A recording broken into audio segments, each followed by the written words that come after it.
Wet hair, don't care. Covering up my t-shirt because of the logo on it. But I had to share Piphy's Epiphany.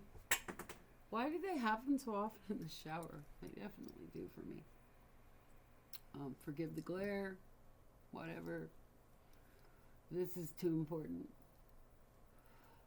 Uh, a lot of my struggle, almost all of my struggles throughout my life have been because I lacked a root in how to manage my emotions without stuffing them down or finding a method of escape from them.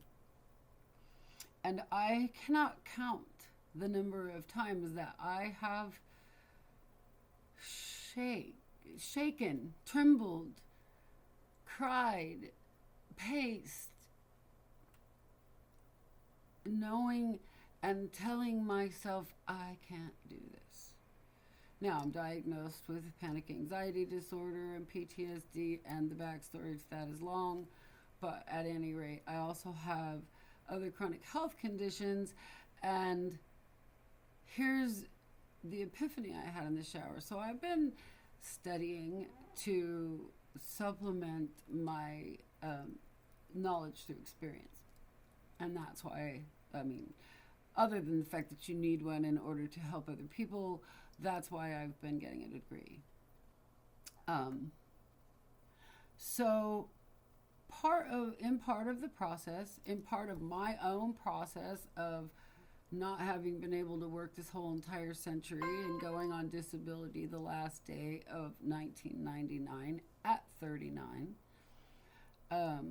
During that time, I've had the time to take care of myself, the time to learn, the time to get therapy, the time to go to DBT, and the time to learn skills I didn't have that might have prevented some of the physical ramifications of having a nervous system that was flooded with cortisol for decades, repetitively slammed with new waves of it.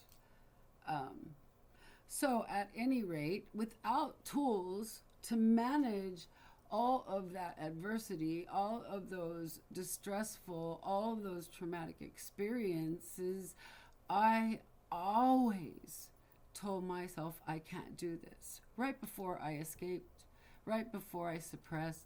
I mean, growing up, I was not allowed to cry, so I learned how to do that silently, and that probably was where I built a neural pathway to suppression that turned on almost instinctively, like it was my, like it was my autonomic, like it was not something I did consciously. Let's put it that way. Let's not use the big words that everybody doesn't get. So at any rate, I can't.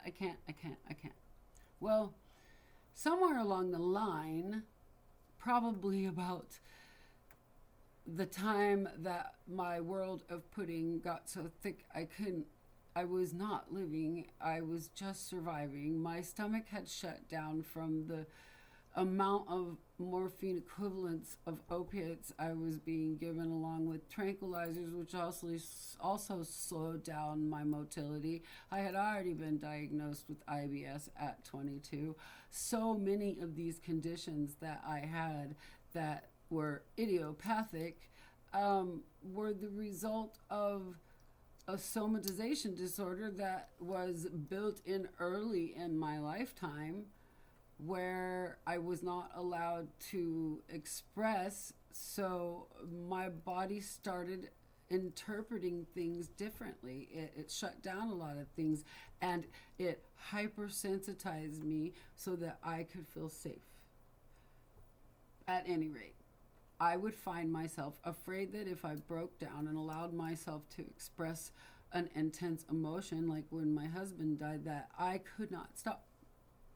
When I was young, I actually got punched by a friend of mine, and when I instinctively, primitively responded, the next thing I knew, I was being helped up off the ground next to the big green dumpster because I had apparently, I don't remember a thing of it. I had apparently broken consciousness and turned into some kind of Tasmanian devil of a person, and they were afraid I was going to really hurt her. So I knew that I was not in control. I did not know how. My fight or flight system was hair triggered. So I had PTSD. I guess that was 8th grade, so I must have had it by then. But it was not diagnosed.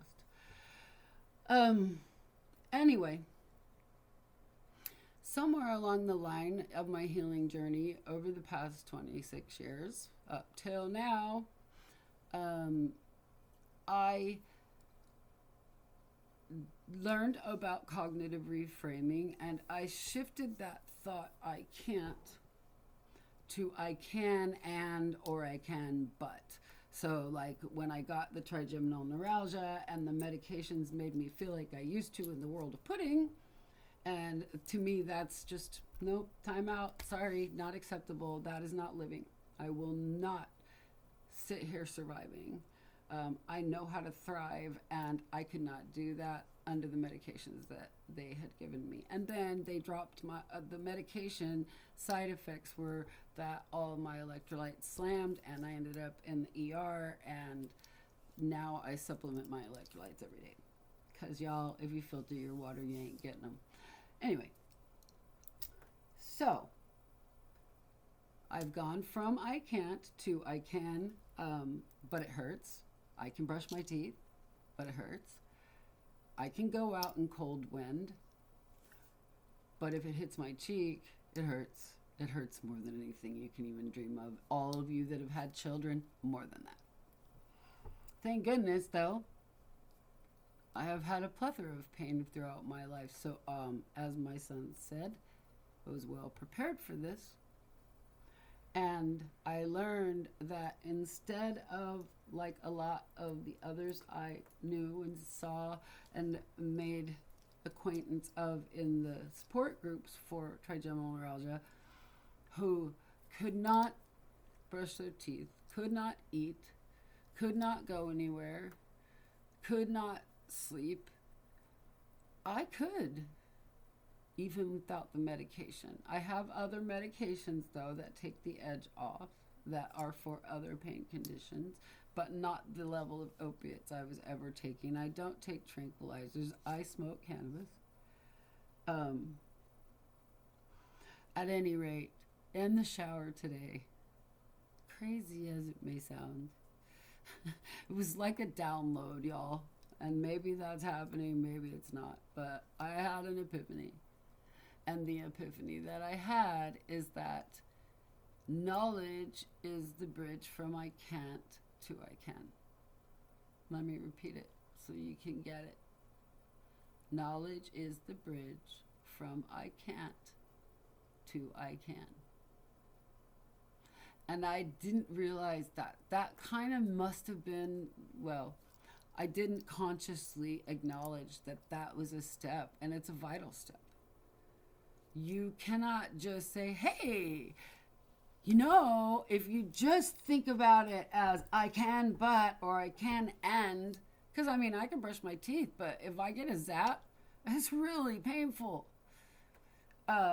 If I go out into the wind, I may not start getting a flare of tea and zaps until the next day or late that night. A lot of my chronic pain conditions are have a rebound flare. Actually, it's one of the things I'm a little bit concerned about, but also know how to manage. From I can't to I can, right? I put in my application for my graduate program last night, and it's going to mean that I drive 90 minutes each way every Monday, including summer, for 2 years. Actually, the second year, it's probably, I'll have an internship somewhere over here.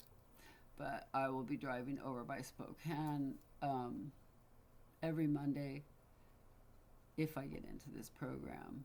And it'll be a long day. Like class 1 starts at 9 in the morning, and the final 5th class of the day ends at like 6 or 7 at night. But I mean, I could still be home by 8 or 9, and I could leave, I could leave here at 7 in the morning and have plenty of time to spare getting there. So I'm not that concerned about it. It's just that sometimes if I have to do something on a day when all of my conditions happen to be making me uber sensitive, I can get through it. I know how to get through it. I have medications that will reduce the intensity level of a lot of the symptoms. I have really cool neurotropic patches for focus and for energy that are not chemically laden and poisonous, and that don't make my heart jump like a freight, not like a freight train, like the Energizer Bunny, I guess. Anyway, I can make it through, especially since I only have to go once a week. So that means that if I have to cuddle up with my blankie in my recliner and do my reading or my research, so be it. That's the reason why I thought I'd take this baby step. And speaking of baby steps, I start another cohort January 21st, and I should graduate with my certificate for my training certificate for volunteering for the crisis text line. And that training was difficult. I finished it all the way up to the background check. I just did not take the final right around Christmas because my dog has needed a lot of extra attention, and I had a choice, and I prioritized him over the break. Though I am going to start on the 21st. He's still over there. He's still alive. He's still breathing and eating his splendid food and drinking his water and going in and out the door and up 2 and down 2 stairs to go to the restroom. And he's pretty jaundiced. But so far, CBD and THC, just a few drops of MCT infused oil, has been very helpful for him. Slippery elm bark mixed with honey and those few drops and water have increased his appetite and decreased his nausea and 100% eliminated his vomiting, actually. So I'm pretty happy with that. And I'm not gonna let him suffer. So he doesn't seem to be suffering. He's pretty stoned. He does a lot of sleeping, but who gives a shit if a 10-year-old dog is lazy when he's been in liver failure for over a year? So I'm enjoying my bonus days with him, and I wanted to prioritize him while I could. So we started over, and that'll be a part of my life. I'll give back 4 hours a week until 200 hours accumulate. And then perhaps I'll be able to, I will be able to use the experience that I get on a text basis. So this is just triage. I will not be offering answers other than how do we get from where we are today, where we're in crisis, to a level of stability where we can find solutions to our problem, rather than here are, what I think. And I don't plan on doing therapy like that anyway. I plan on being a partner with clients and helping them find their way, not telling them what their way ought to be. I don't believe in shooting on people. So anyway, I had to drop in and make this. Look, it's already at 14:31. I had to drop in and make this video before I forgot that knowledge is the bridge between I can't, and I can. And I do believe that might be the tagline for my business, which already has been parked on the internet. Must Be Felt was created for my fiber arts business because it's very, very hard for somebody to gauge whether or not they like something felted until they touch it.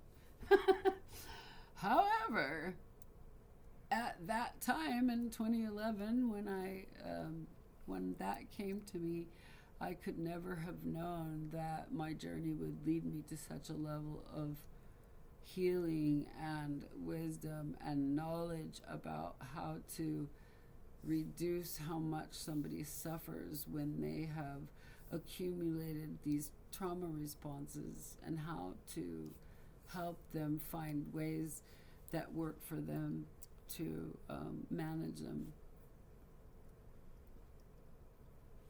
Oh wow, did I actually lose my train of thought?